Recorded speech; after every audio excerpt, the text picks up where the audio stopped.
Welcome to A Double and Dice with your host Kim and Jocelyn. Pour your favorite beverage, Pull up a comfy chair, because we are ready to roll. Welcome to episode 29 of A Double and Dice, and today we're going to be starting a new series, and we're going to call that series Team Building. And today we're going to talk about win conditions. Yeah. I think we're gearing this more for new players. Well, some of the veterans might learn something new. Who knows? They might learn how you and I like to build teams. Maybe that will give them an advantage in the future. I think they might know how I build teams. Kim always puts orbital strike on her team. Not always. Not always, no. But Kim builds teams that are a little bit off the wall. That's to put it that way. Right? You don't go for the stuff that's usual and the stuff that everyone's playing with. You go for things that are, underperforming or not doing something, but something that you love. And always try to make it better. Yeah. Which is what team building's all about. Yep. The fun about team building. Yeah, so we thought that we would take today's episode and start off by talking a little bit about how we build teams and into the sort of the win condition part of team building. And we'll see where that takes us. Yeah, so where should we start first? What is a team?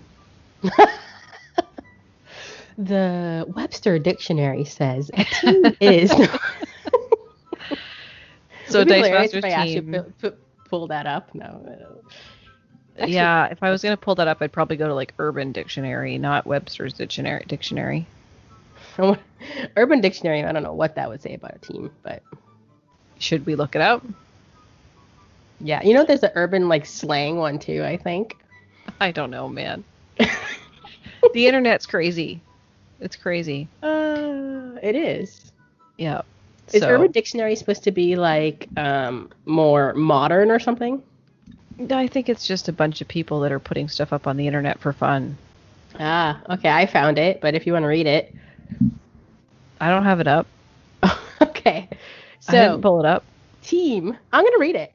Team is another way to say everybody but me. There is no I in team.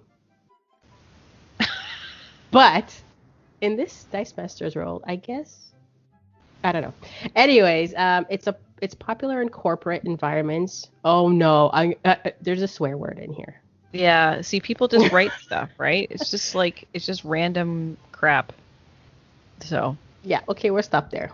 Okay, so look it up if you want to really know. Yeah, we're talking about building Dice Masters teams, obviously, because this is supposed to be a Dice Masters podcast in which sometimes we talk about Dice Masters. Not always. We stray, don't we? We do, but that's okay. It's fun. So we're going to talk about building a Dice Masters team. So I think let's start with saying, like, what is the minimum you need for a Dice Masters team to be considered legal? Yep. Have you thought about that? No. But there is a not a limit, but there is a max. And there's also a min. Yes. So you have to have 2 basic actions on your team. That's a requirement of a Dice Masters team. And then you would have to have at least 1 card with a die on it. Yep. Of course, and that's the minimum. Yeah, that's the minimum. And then the max, of course, would be 8 cards on your team with a max 20 dice. 20 dice. Yeah. Yeah. Following the max rules on the card, obviously. You can't go over the max on a card. Right. In the purpose of constructed. Yes. Which is what we're talking about. So a constructed team build would be you take your cards that are in your binder and you build a team with them. Right? So that's, I think, what we're focusing on here is team building and constructed, right? I believe so, yeah. Because if you're drafting, that's rules different. are a little bit different. Yeah. So let's talk about constructed. So you can have anywhere from 1 to 8 characters and or non-basic actions on your team. And then you need to have 2 basic actions. And that is how you build your team, right? That's what you need. That's right. So step 1 done. step 1, we know what the requirements of the team are. Step 2. So what is your step 2 when you build, Kim? Do you pick your win condition first? Going back to when I first started playing, it depends like what you have. I only had one set, right? And everybody knows it's AVX was my only set. And I played cards based on characters I liked. Mm-hmm. I never really looked or read into the actual text or the ability of the card. Right. So I would just put the team together characters that I liked. And I never ever paid attention to globals. And yeah, just kind of played. And as I started playing more and more, I learned maybe I should start reading the text on my cards.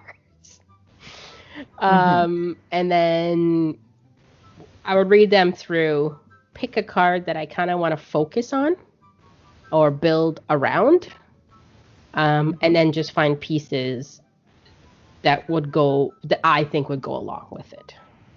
Right. Or that would help it, or, if I put that card, maybe that might not either do anything or it's going to hinder it, kind of thing. Right. Yeah, so I think I started building teams very similar to you, Kim. I would just pick cards either randomly or cards that are characters that I knew or characters that I liked or characters that I had lots of dice for, things like that. And I would always try to max out as many dice as I could. I always put 8 cards on my team. I always put 2 basic actions on my team. Like, it was always a full team, right? Right. And, as I started to get a little bit more deep into it, and as I started to read the cards more, I think a lot of people start in this game is they just think of it as the basics, like I attack you, you defend. Eventually, one of us is going to have more characters than the other, and we'll be able to get damage through, and that's how we win, right? Right. And that is the basic definition of winning a Dice Masters game, which is taking your opponent's life from 20 to 0. And the basic way to do that is through attacking and defending, right? And that's sort of what's called the entry level definition of a win condition, which is you have more attackers than your opponent has blockers, and you deal your opponent damage for the unblocked attackers, and then eventually they die. Right? Right. You know what's funny? It's just like going back to the old days when I first started playing Dice Masters. You know how long it took me to understand attacking and defense? Like, if I attack you for 8 attack, and your defense is 4, like, I don't know why that took me a while to wrap my head around that. It was just weird. I don't know. Your A attacks this D, and then his A attack her. Yeah, so I think that's part of getting the hang of the dice and how the concept works. And I had a similar experience as you described that, Kim. As I think about it, where I was like, okay, wait, how does this work? My attack goes against your attack? No, my attack goes against your defense? Yeah, and it's like, wait, why are you attacking me back? No. Yeah. But it's my attack phase. Why are you attacking me back? Why is my guy getting KO'd? Yeah. So.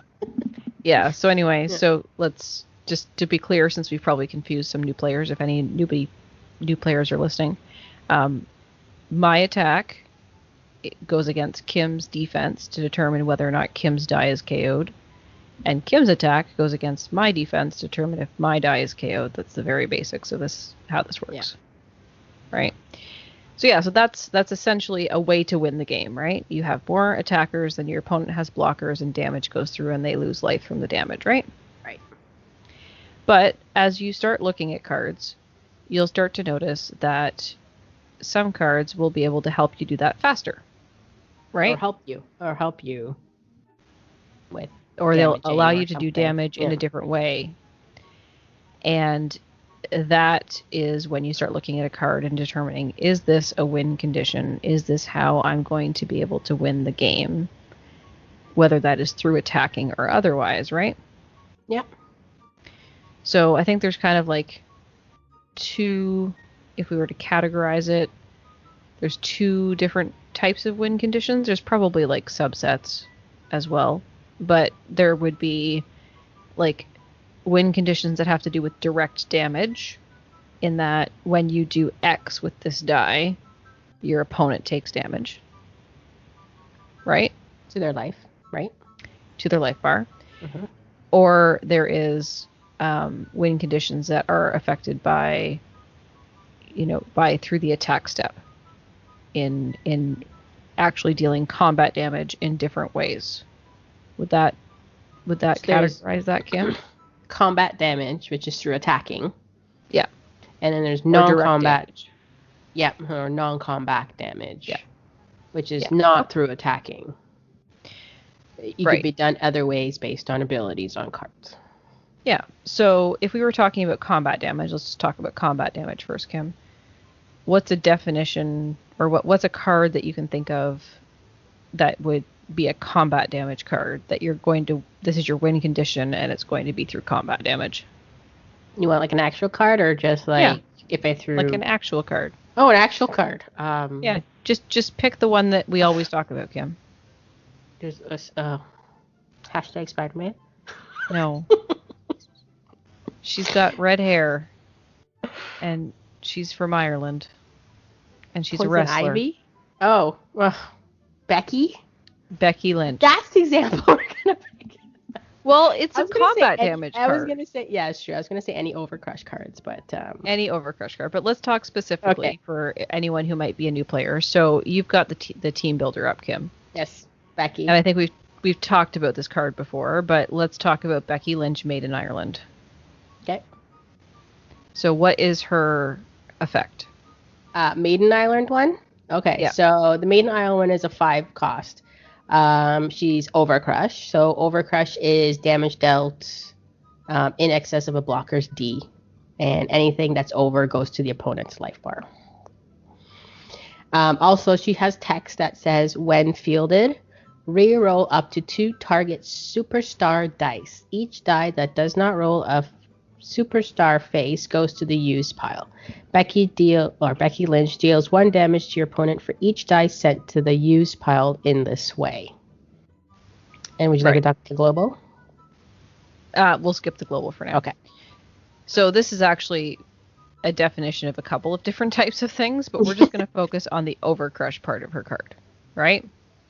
So Overcrush is an extension to combat damage. So right now, the way the game works is if I attack you with an 8/8 Becky Lynch and you defend, or an 8/8 anything that does not have Overcrush, and you defend me with a sidekick 1/1, no damage goes through, right? Nothing to your life. Nothing to your life. Your sidekick gets KO'd.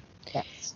But if you have Overcrush on that die, because it's a Becky Lynch die, and she's on her 8/8 side, which is her level 3, and you block me with a sidekick, and she's got Overcrush, then I'm going to take 7 damage, and my sidekick's going to be KO'd. Yeah. And that's how much damage to your life. So that's an example of what combat damage is. Right? Yes. So that could be considered a win condition, Kim. Oh yeah, I think a lot of people play Becky, or even any type of Overcrush team. Yeah. Or what's the 4-cost Becky? Just Overcrush. Just the Overcrush. That's the 4. But what's her subtitle? Oh, Straight Fire. Straight Fire. So yeah, we probably should have talked about that one.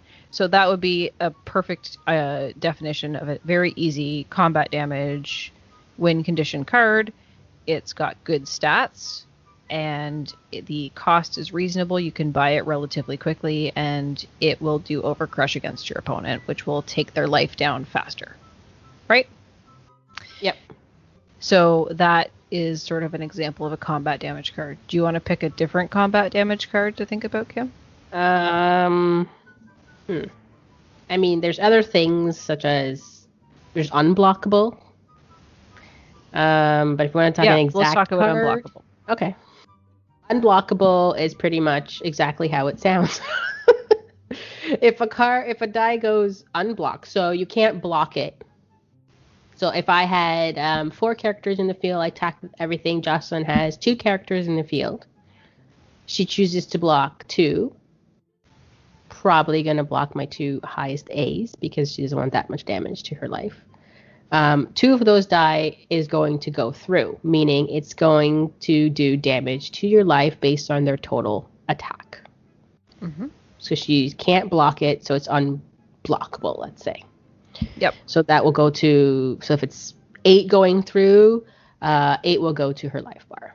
And the 2 will deal combat damage to each other, and then whether it's KO'd or not. But that's unblockable. So nothing that any character that isn't blocked or can't be blocked will go through and hit their life bar.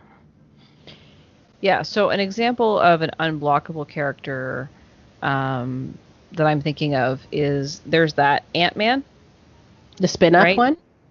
So when he spins up, he can't be blocked? Yes. So that's Ant-Man. He's from the... Is it Avengers Infinity campaign box? No, he's from the team pack, the Justice like Lightning. Okay.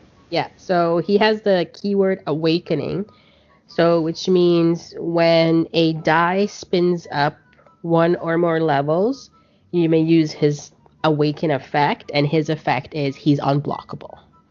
Right. So you would need, this gets into the sort of the team building part, so you need the Ant-Man.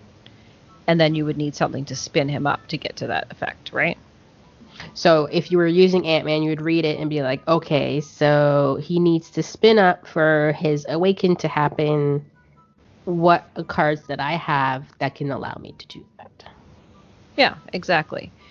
But so you've identified what your win condition is, which is that you're going to try and hit your opponent with unblockable damage, right? And that's combat damage. Mm-hmm. And... then you have to figure out the pieces that will help support that, which we will talk about in future episodes. Yes. Right? A list of things that we can talk about, yeah. Yeah. So, okay. So that's sort of direct damage. Can you think of any other combat damage? Any other combat damage-y type things? I think that's pretty well That's pretty much probably the main, yeah. Okay. Let's talk about... Overcrush. Yeah, I can't think of anything offhand, I'm sure. Someone's yelling at us. Non-combat damage then. All right. So, non-combat damage is now doing damage to someone's life without attacking. Right.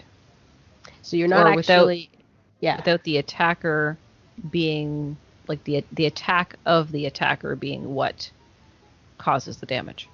Right. So you're not saying I'm going to attack with this character. No, it's being done pretty much during your main phase sometimes. Mm-hmm. And you're not going to be attacking to do damage to someone's life. Well, there's some exceptions to that, though, right? There are some dice that when they attack, they have when attacks effects that they trigger. Mm-hmm. Right? Or during the attack step. Yeah, so, if you think about, when I think about non-combat damage, I think about the big baddie of 2019. 2019 Worlds, because that was, the last time we got to play Dice Masters in person at a big event. And everyone thought Iceman would be the big baddie. Iceman right on schedule. You got him up there, Kim? Yeah. The big baddie. I mean, he didn't turn out to be the big baddie. There weren't as many Iceman teams as we thought, but he was the sort of the big threat going into it. So his one is, right on schedule, and it reads, when Iceman takes damage during the attack step, he deals 2 damage to a target opponent. Right. Meaning 2 damage to their life. Yeah, 2 damage to their life. So, I mean, the basic definition of that would be to have something block Iceman, and he would deal 2 damage to the opponent, right? Yep. But then you think about any type of damage that he's going to take. But then you think about how else could he take damage? Mm-hmm. Right. So the wording on that card very clearly says when he takes damage. It doesn't say when your opponent does damage to Iceman. Right. So you could do damage to him and and in turn do damage to the opponent. Right. But it has to be in the attack step. Yeah. So once you're done your main step and have declared your attack step, that's when you can either attack with him, which most people don't. They attack with like a sidekick. Yeah, and then you have a way of damaging him to deal your 2 damage to your opponent. Yeah. So that would be an example of direct damage. Thinking of other direct damage, so like right now in the Infinity Gauntlet set, there is the Ghost Rider, the common Ghost Rider. Do you have that one, Kim? Ghost Rider? The common Ghost Rider? The common Ghost Rider is Hellfire. Yep, that's him. When fielded, deal your opponent X damage, where X is equal to Ghost Rider's printed fielding cost. Right, and what is Ghost Rider's printed fielding cost? So his level 1 is 1, his level 2 is 2, and his level 3 is 3. Right. So that would be another example of direct damage when you field the character, that it does damage to your opponent just based on the level, the fielding cost, right? Right. So if you get him on level 3, it's going to cost you 3 to field him, but you're doing 3 to your opponent. Yeah. So, but there's ways around that. Yes, there's cards that can help you to field him for less or free. Kree Soldier, Stagnant Evolution. While active, your characters with a purchase cost of 3 or less are free to field. There you go. Team building. So you build things that help you, mitigate the fielding costs, help you make that more effective. Like that's where you get into the team building. But before you do that, you got to decide what that win condition is and what is your style of play. Yes. Right? So, I think back to conversations that I've heard on our friend Chris and Andy's podcast, The Ministry of Dice, where Chris has often been very much a direct damage player. He likes direct damage in his team builds, whereas Andy is more of a combat player. But if you watch any of their recent videos, you'll find that Chris is trying to learn how to use the attack step. And Andy has started playing some direct damage teams. So you can flex your style at any given point, depending on, how it is you like to play and what you want to try and expand yourself in. And it's good to try different types of teams to understand how they play and different types of win conditions and understand how they play. Right? Since you said that, I'm trying to think what my style is, and I think I do a bit of both. Yeah, I like the unblockable overcrush damage, but I also like doing some damage not by attacking as well. Or a mix. Yeah, so I think that's like a good example of what non-combat damage could be. And to your point, Kim, non-combat damage can happen in various parts of the game, right? So it can happen in the main step. It can happen in the attack step, right? It could happen when blockers happen. It could happen when blocking happens. Yeah, there's other things that do it. There's like if you have the infiltrate keyword, that happens after blockers are declared but before the global window. So there's different ways to trigger direct damage, and it's really about identifying what type of direct damage do you want to do. And infiltrate is? Infiltrate is when you attack with this character die and it is not blocked, you can instead pull it back to your field zone and deal your opponent 1 damage. So it's not actually combat damage, it's ability damage from the infiltrate ability, and it happens before your opponent has the opportunity to use any globals. So. And there's lots of things that can help an infiltrate team. Yeah, absolutely. There's a lot of things that can help all of these teams, right? But, I think the purpose of today was just to identify some win conditions. Yeah, and as Jocelyn said, it's good to try different things and see what you like, especially starting off playing. Then you'll tend to probably be like, oh, I like this, but this card also does something like that. Maybe that will be my another team build. I'll try that. You're going to find some things that you probably are like, I am definitely not going to do that. But I always say try it once. You never know. Exactly. You never know how you're going to like something. Yeah, Nick. right? If you ever want to, build a team up team. What is team up, Kim? Team, team up's one of my favorite cards. Team up is not a modern card. It's rotated out, but it's a basic action, and it's when. So each of your character dice, this is each of your character dice that are active in the field zone, get +1 A and +1 D for each different affiliation among your active character dice -1. So it's taking how many affiliations are on your dice. Now they have to be active, so they have to be in the field. You count all those up, and then you -1, and that's how much all your characters will get plus that X amount. Yep. So that is an example of making combat damage even better. Yes. And you pair that, people usually pair those things with Overcrush, or they pair it with an Unblockable to get big damage through. Yep. I only brought up Nick because he said he never really played with Team Up before. Well, where did he say that, Kim?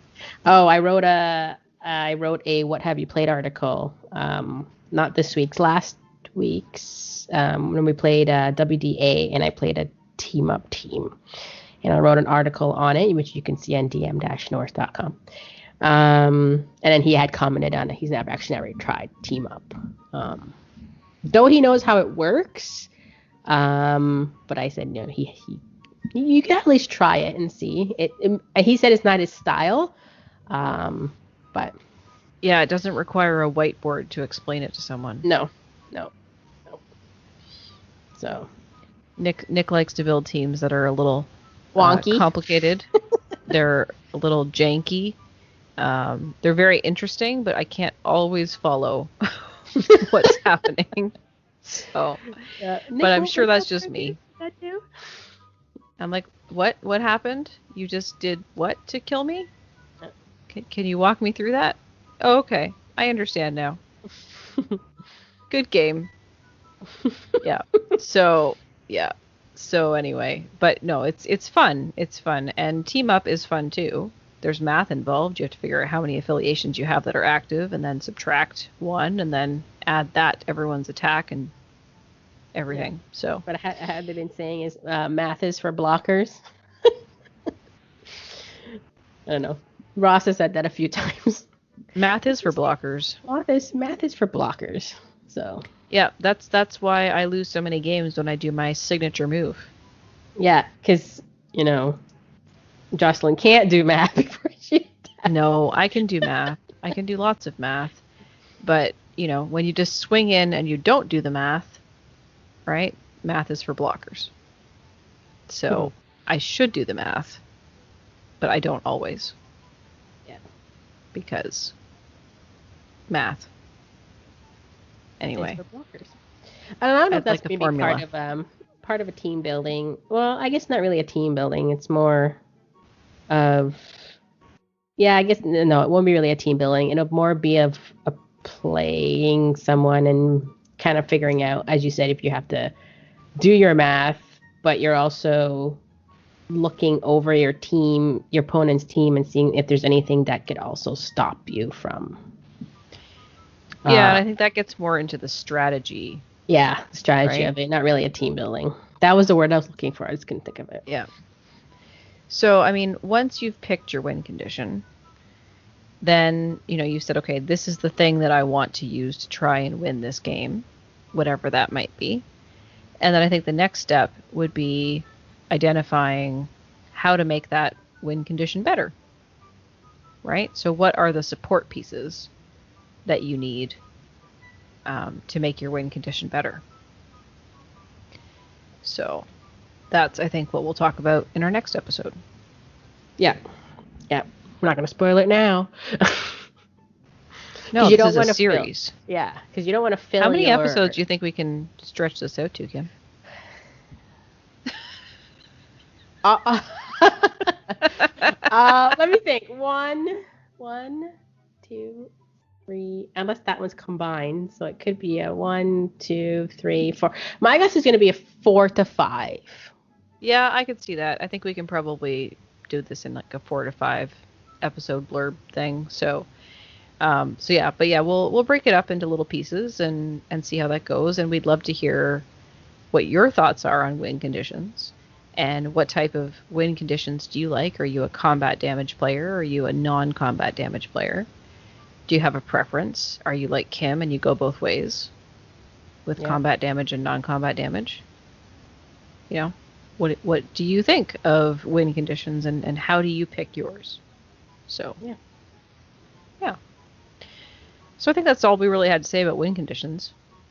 Yeah, and I'm not sure if we really touched on it, but how, and this goes along with traffic light system, how aggressive you want to be with your win condition as well. Mm-hmm. And I would say like over-crushing teams, unblockable teams are probably aggressive teams. They're not going to win in one shot. Right. I don't think I've ever seen that happen. Well, maybe. Maybe. It's rare. You really have to set your team up to do it. So let's clarify, if someone's listening and they haven't heard about the traffic light system, what is the traffic light system, Kim? So there's 3 lights to the traffic light system. Well, there's actually 3 lights to the traffic light system. Red, yellow, and what am I saying? Green, yellow, and red. Mm-hmm. So we'll start with green. Okay. Green is casual, fun team building, cars you've never played with and want to try them out. You're not looking to win by turn 2, 3. It takes some time for your team to get together and for it to combo off or pull off or whatever you want to say. Mm-hmm. It's a way to try new things. Yeah, it's more casual and fun, and this is sort of the traffic light system, just to back up a step, is something that some of the online community have put together in the last year or so to try and help set expectations within the community of playing so that you don't have too many mismatches in power between the teams. So if you're building a green team, everyone should be coming to the event casual, fun, ready to play, and not ready to destroy your opponent, to Kim's point, on turn 2 or turn 3. Yeah. Mostly green teams take up most of the time they have allowed to play. It really comes down to the end when it comes to green teams that I've found that I've been playing. And those what they want to be, right? But you're having fun playing. So yeah. So do you want to skip to red? Yeah, we'll go back to yellow. Red is now the yes, I want to win by turn 2, 3. Usually red is I guess you can say a very competitive team. And yeah, you're just looking to finish someone off fairly quick. Yeah, or it's optimized. It's highly optimized for whatever format you're playing in. So, every card on your team has a specific reason to be there. You know how it's going to work. It's the type of team you would take if you were going to a high-level competitive event. If in real life ever happens again, post-pandemic, if there's going to be a post-pandemic, if there was a Nationals or a Worlds event, or if you're attending one of the online events that is sort of competitive focused, it's really about, what is that competitive team? Every card has a place, and it's there to help you win. Yep. A lot of strategy in those kind of building. Yeah. Teams. And a lot of practice. Mm-hmm. Right? So typically when you build a team for that level of event, you've put a lot of practice into it and you know your team inside and out. Typically.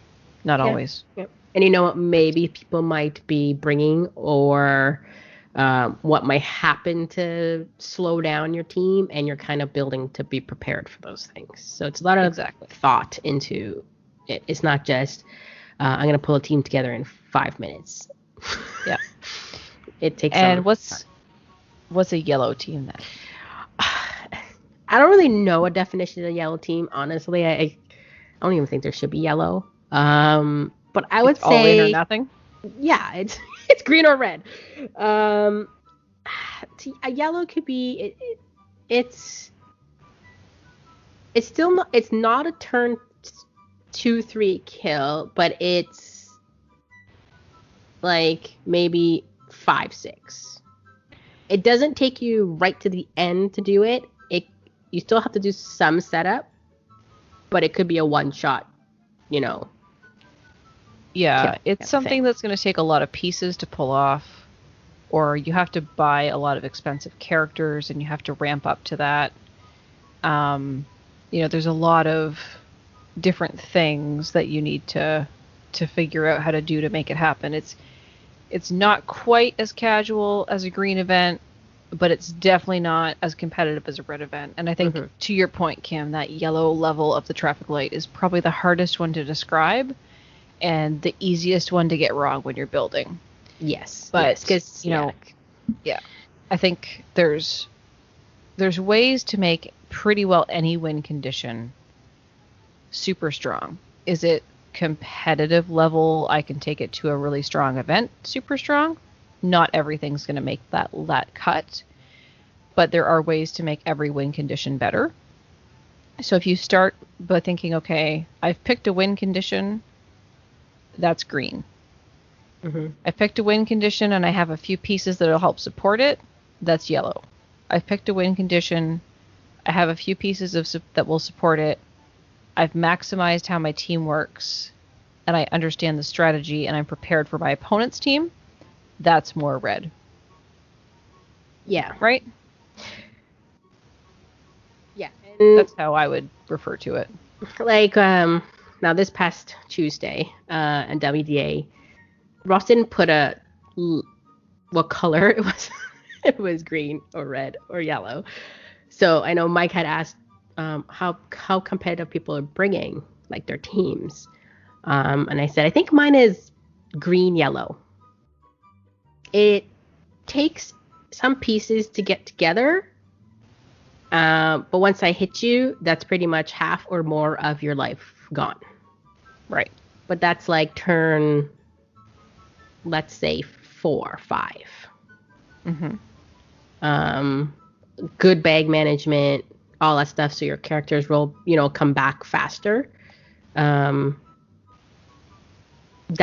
would say that team that I built was probably like light yellow. Yeah, light yellow. The yellows that you don't like, you're like giving it different shades now. Shades of light yellow. Yeah. Is it like a butter yellow or is it like a sunshine yellow? Probably a butter yellow. I would say sunshine yellow probably gets up there when it gets started. Was it like yellow, like the color of the cupcakes I gave you today, Kim? Yeah, I would say it's about yellow. Those cupcakes were great, by the way. My son loved them. Again, the benefits of us being 15 minutes apart from each other. I get big goodies from Jocelyn. We had lemon cupcakes with vanilla icing today. Yeah. Well, I made them yesterday. It was green icing. Well, yeah, because it was St. Patrick's Day yesterday. Yeah.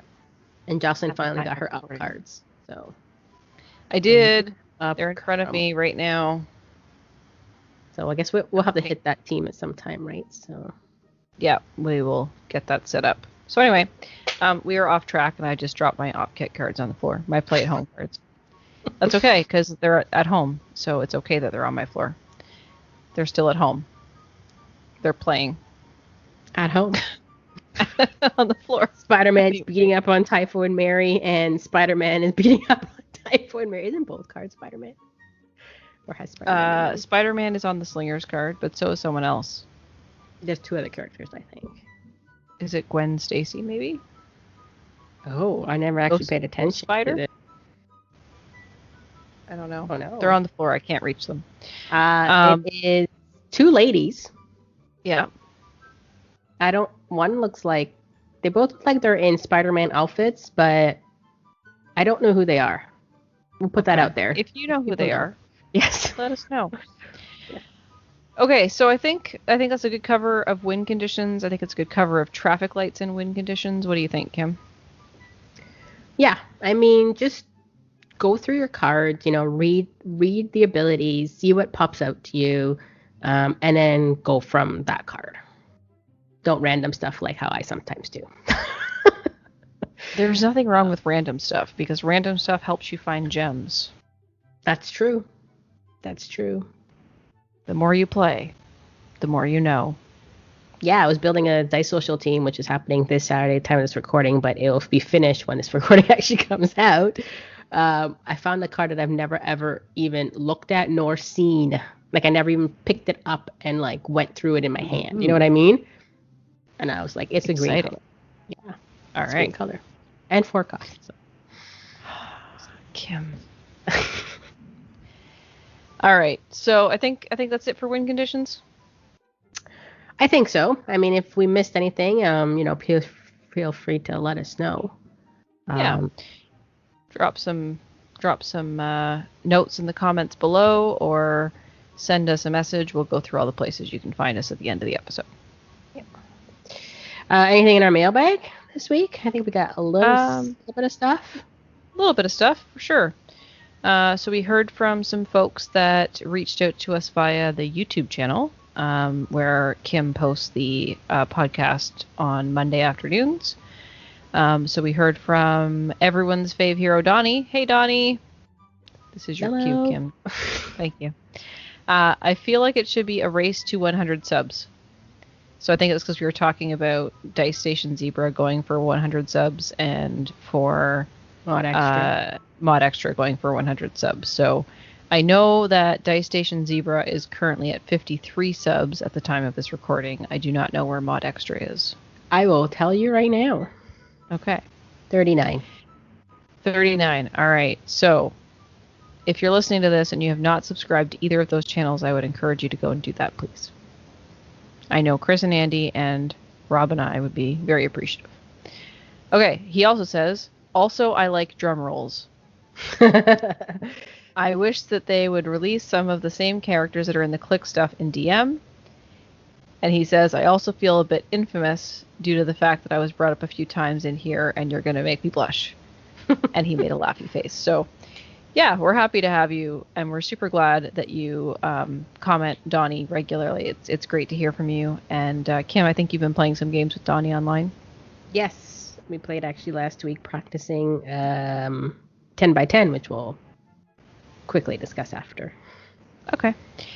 On the same episode, we heard from Rob P., also known on Discord as Collector Rob, in response to our Dice Social theme. So as Kim mentioned, Dice Social will be over by the time this episode drops. But Kim had put out a challenge to the Dice Social team builders to see if it's even possible.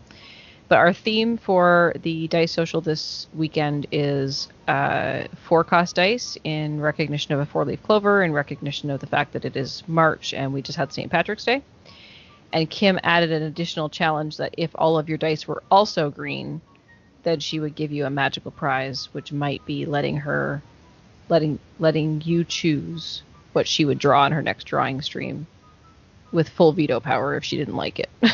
So it's clean. We said clean. Kim. Keep it clean. So Rob said, I don't know about modern for the dice colors for your Patrick's Day Social, but if you're using golden cards, so golden format, then you could have all 4 costs, all green dice, and all green stripe uncommons, he says. So that sounds like an interesting challenge. Quick note, there are a lot of green dices in modern 4 cost. Are there? Okay. Good to know. I wouldn't say a lot, but enough to build a team. Well, seeing as you only need 1, as we've just determined, 1 and 2 basic actions. That's right. Yep. The more green, the merrier, though. Yeah, for sure. And then I was talking to Rob from Dice Station Zebra, and he mentioned that he really enjoyed the last episode. He thought it was great to have sort of a casual conversation about the stuff we were doing and what else was going on in the community, and he really liked that. So thanks, Rob, for letting us know, and we're glad that you keep listening. Yeah, thanks everybody who commented and our listeners. Okay, and what is coming up aside from the Dice Social, which is not actually coming up by the time the episode drops? On Saturday, March 27th, the Ministry of Dice is holding MOD PDM. And I still do not know what time this is happening, but I want to say it's 1 o'clock Eastern time, but with the time difference, I Just don't go know. with their time. What time is it in the UK when it plays? 6 o'clock their time? Okay. And this I don't know. tricky. I'm saying that's... Yeah. The reason this is tricky is that North America has already gone to daylight savings time. Yes. But the UK has not yet. So we're all confused on what time it's going to be because I'm not sure when the UK time changes. But anyway, I think it's 6. I think you're right, Kim. I think it's 6 o'clock UK time. Yes, which would make it actually now we're 4 hours behind them. So it'll be actually 2 o'clock. Yeah. So it's somewhere in that ballpark. Just find out what time it is in your local time zone and you can figure it out. So what is the MOD PDM, Kim? So they're holding a event that they usually would hold in person, but because of COVID, whatever pandemic, they're doing it online. So it's open up to anyone who wants to play. And the format is 10 by 10. So your team has to be, I guess it has to be 8 cards plus your 2 if it's 10 by 10. You can't have 1. I guess you're right. In that particular format, it would have to be 10 by 10. You'd have to have 10 cards. So 8 of those, so all 10 cards on your team must come from a different set. So you can't have any repeat sets except the exception here is Infinity Gauntlet. You can have 2 cards of that from that set on your team. Right. And why is that, Kim? I don't remember why. Oh, in recognition of the fact that the card pool from Infinity Gauntlet is so much larger than any of the other sets. Also, I think Andy just wanted to play with 2 Infinity Gauntlet cards. You also want to play with Dark Phoenix, but that never arrived. So let's not start that, Kim. Cut that part out. It doesn't bother me. So, so 10 by 10. So that's so you build a 10 team, each card from a different set except Infinity. You can have 2, and promos count as 1 actually. But every other set they name it all in their website, BritRoller6.com, and there are some banned combos out there. So take a look at their list. So you can't have those cards on your team, like both cards on your team. You can have them, but not together. Right. And and you have to sign up for that by the 26th, I believe. Yes, and I think your team is due then as well. So you have a week and a day or so. So if you haven't signed up and you could play, definitely sign up. All their information is on the website. And again, it's happening next Saturday. That's the one. Yep. So that's for the team I was practicing with Donnie last week. Cool. How's it going? Good. I'm changing it a little bit because I realized I didn't have a second win condition. That's an interesting part of win conditions we didn't cover. But I think we'll need to talk about that maybe later on in our team building series. Yes. Because why would you need 2 win conditions, Kim? Right. And this is not really a very competitive, I guess, event. You can make it very competitive. But just going back quickly, it's just going through my playing it through and then going through it in my head. This is where I started thinking strategy and what can, stop my character. That my main win condition is. And if it stopped, I'm kind of dead in the water. Right. So, and I realized I didn't really have something back up if it did get stopped. So I just rejigged the team a little bit to try to find a second win condition, and then realized I put 2 of the same cards from the same set on the team, which I wasn't supposed to, so I had to rejig it again. But it's been rejigged, and it's could get another practice, so we'll see tomorrow. Cool. We'll play again. All right. Well, that's awesome, Kim. Yeah. Should be fun. Cool. Other than that, I don't think anything else is going on this month. I don't think so. I think we're all set. Just the usual stuff. Weekly Dice Arena on Tuesdays, Dice Fight on Thursdays. All available online for your dice playing and spectating pleasure. Yep. And that's basically it.